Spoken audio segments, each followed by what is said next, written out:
Hello everyone, I am Saina Kulkarni. Today again we are going to discuss the continued part of the moving charges and magnetism in this session 2. So first of all, in this session we are going to discuss regarding what is a charged particle whenever it is moving in a uniform magnetic field, how it will be behave. So in the diagram just you can observe this is a uniform magnetic field, the cross lines that is B, and when this charged particle if it is moving in a uniform magnetic field, then what all things will be happen, just we'll see here. So let a charged particle of a charge q enter in the region of a magnetic field with a velocity v and perpendicular to the direction of magnetic field. So whenever a charged particle if it enters the region of a magnetic field with certain velocity v, and this magnetic field must be perpendicular to that velocity, then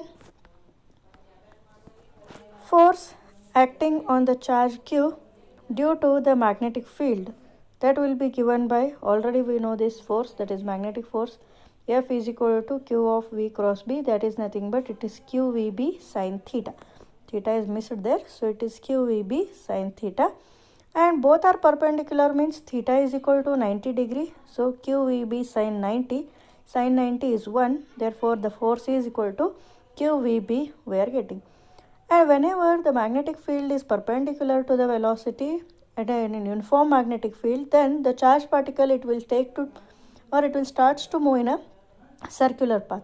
So once it is moving a circular path, the centripetal force will be exhibited here. Just in diagram you can observe the force which is acting towards the center.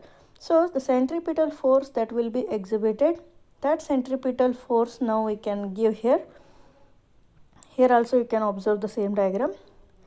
So if m is the mass of the charged particle and r is the radius of the circular path, then overall centripetal force that will be given by F is equal to mv square by r.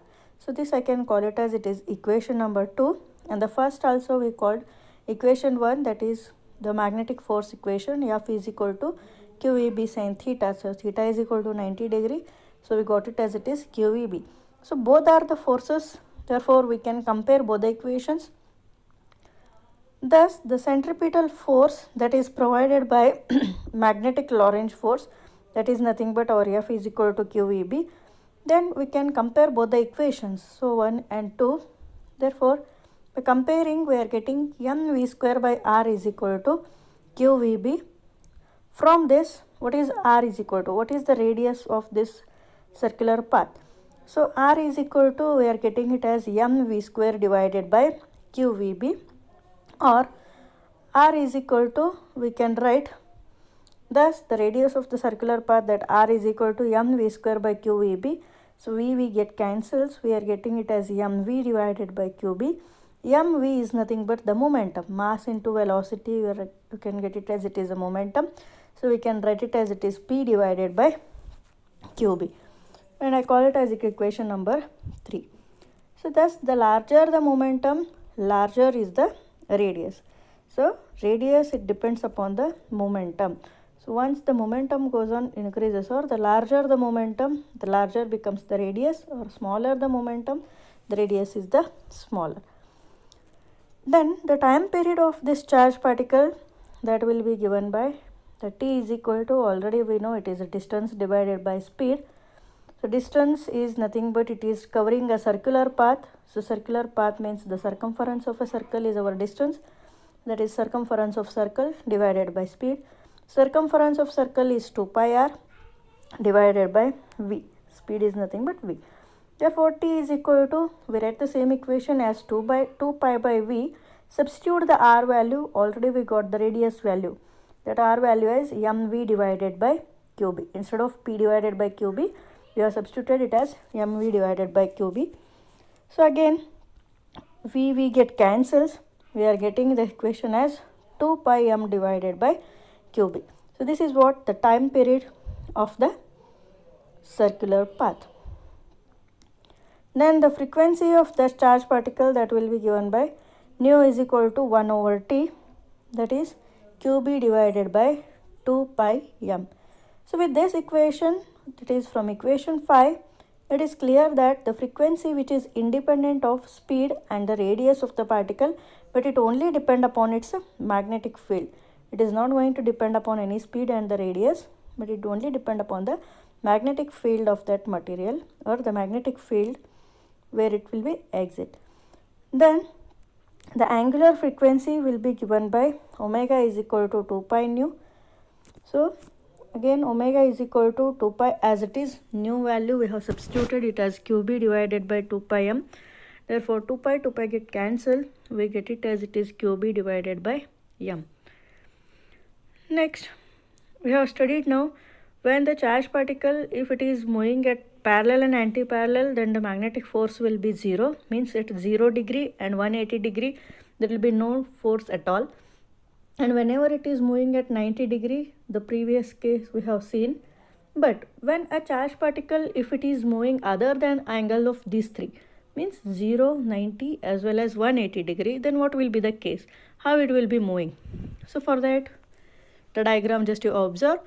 Suppose if it is moving in other than these three angles, so that the three axes we have taken x, y and the z, then here the charged particle of mass m, which is moving with a velocity v and an angle theta with the direction of magnetic field, and that magnetic field direction which is along x-axis itself.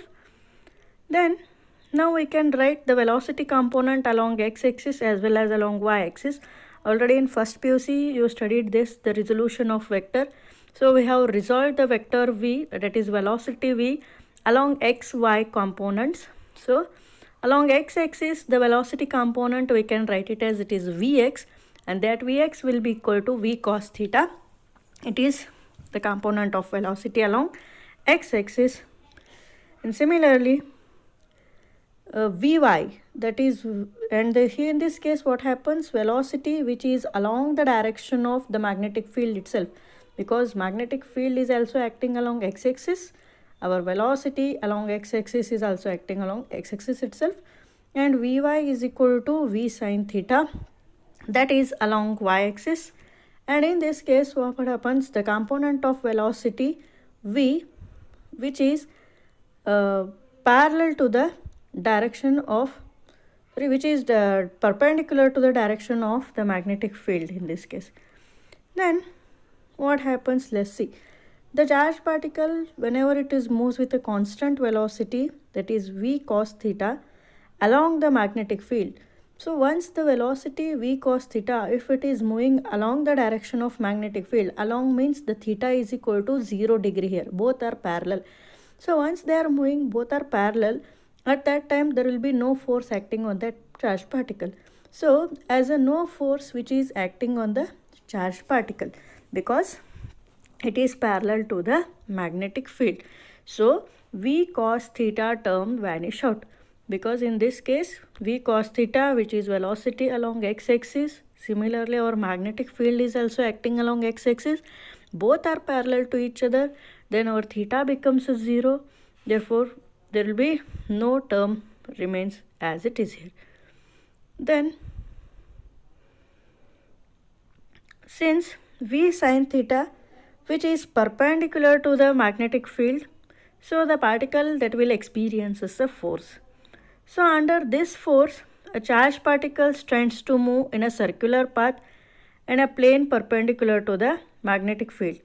Then it will experience, once the v sin theta, if it is perpendicular to the magnetic field, then the particle that will start to experience the force, that is a magnetic force, and that magnetic force that will be given, or then it will starts to move in a circular path, then it will exhibit the centripetal force. How the previous case we have studied, the same thing we are getting here, centripetal force. Centripetal force we can write it as it is mv square by r. So instead of v square, we have to write here the component of velocity along y-axis, that is mv sin theta the whole square divided by r, that we are going to compare with qeb sin theta. So q as it is, v is replaced by v sin theta, into b sine theta, that is b sine 90. It is perpendicular. Therefore, our equation becomes, it is equal to, we can write it as it is qvb sine 90 is 1. Therefore, we can write it as it is qvb sine theta. B is missing over there. So, it is qvb sine theta.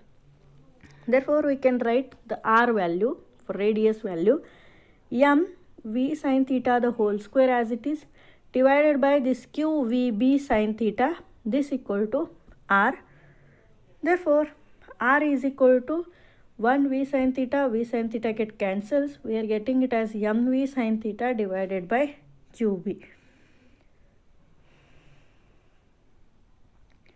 Next, we can calculate what is the time period of that.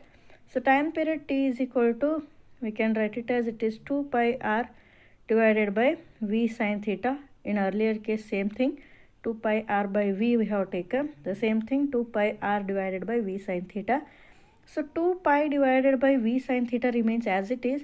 We have to substitute the r value. R value is nothing but mv sine theta divided by qb.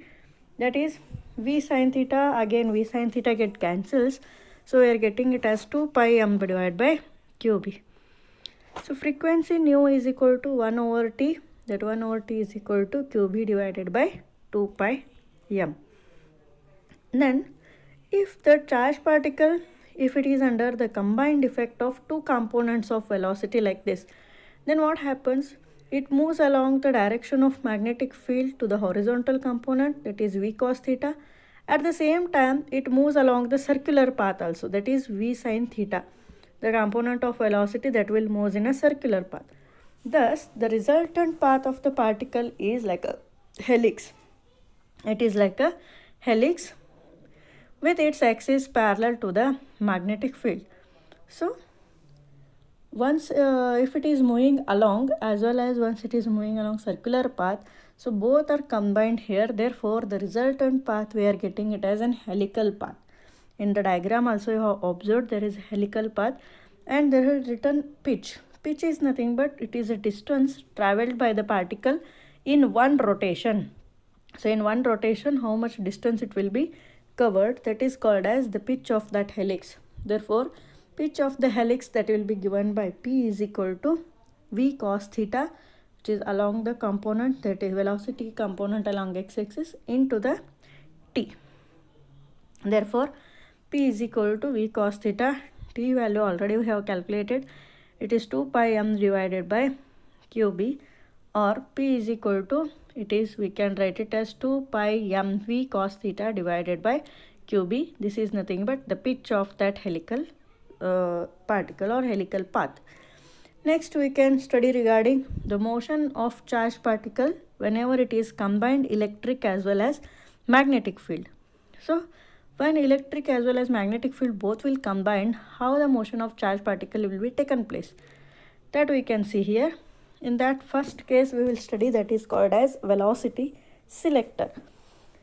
So, that is when a particle of charge q which is moving with a velocity v in the presence of both electric as well as magnetic field, then it experiences a force. That force we can call it as it is a Lorentz force. Already you know this. That Lorentz force is nothing but F is equal to Q of E plus V cross B, or generally we can write it as it is QE plus Q of V cross B.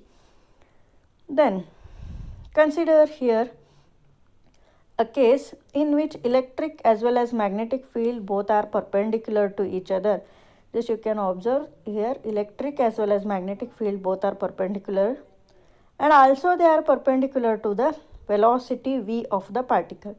So, if velocity v which is acting along x-axis, electric field which is acting along y-axis, and the magnetic field b which is acting along z-axis, then we can write that velocity vector v is equal to, it is v I cap. Along x-axis it is there, therefore we can write it as it is v I cap, and vector E is equal to, it is E j cap, and B is equal to, it is B k cap. Okay. Then the electric force Fe, here both the forces that will exist, that is electric as well as magnetic. So, electric force Fe is equal to, we know it is QE, that is Q vector E. So vector E we can write now, that is Q. Vector is nothing but it is E into j cap. So E into j cap means already we know it is along y axis. J cap means it is along y axis. Now the magnetic force. How to write the magnetic force? That is Fm is equal to Q of V cross P. That is nothing but Q of V is replaced by V I cap cross B is replaced by B K cap. Therefore, we can write it as it is QVB I cross K. I cross K is nothing but what? It is minus J cap. Already in first PUC you have studied regarding this, the cross product. That is, once it is moving I cross J, serial wise, I cross J means we can write it as K. J cross K means we can write it as K. But the reverse, I cross K means it is minus J. Minus J means it is nothing but negative y axis, which is along negative y axis. Thus, the forces Fe, that is electric field force, and Fm, that is magnetic field force, which are acting in opposite directions. If the values of E and B, they are adjusted such that the magnitudes of these two forces are equal, then the total force on the charge will be 0.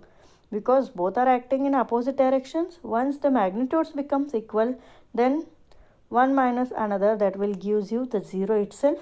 Then the total force acting on the body or the charge, that will be 0. Therefore, we can write it as it is QE is equal to minus QVB.